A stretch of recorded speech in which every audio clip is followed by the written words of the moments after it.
In this video, I'll demonstrate several of the simple functions that are associated with lists in Python.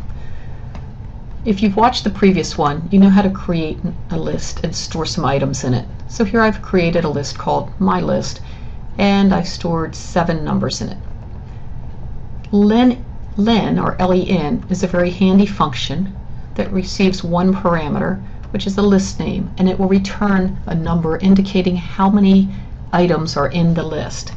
Well, you might think this is silly because we know how many items are in because we just put them in.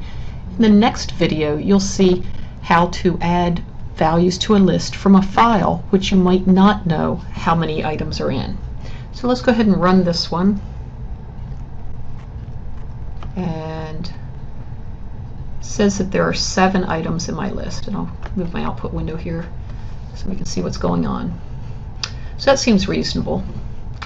The next function that I'm going to demonstrate is the one for adding an item to a list, and that is the append function. So again, I've started my program with creation of a list, and this list has 5 values in it. I'm going to go ahead and print my list before I add something to it, and then I'm going to append. This is the function that we use for adding to a list, and this says to append the value 3 to my list.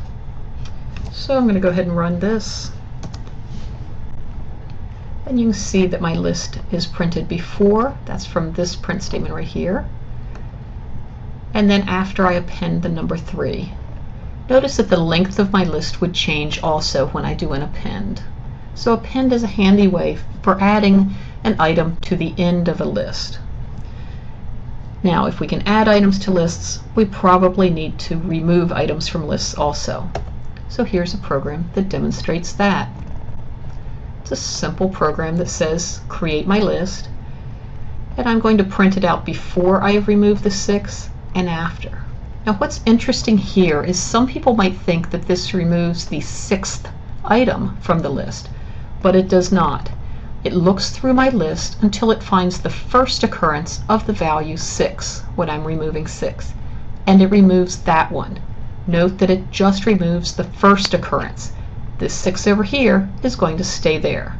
So let's run this and look at the output. Before the 6 is removed, I have all of my elements. There are 7 of them in there. After the 6 is removed, you'll notice that the first 6 has disappeared. It goes 1, 8, 4, 7, and it used to go 1, 8, 6, 4, 7.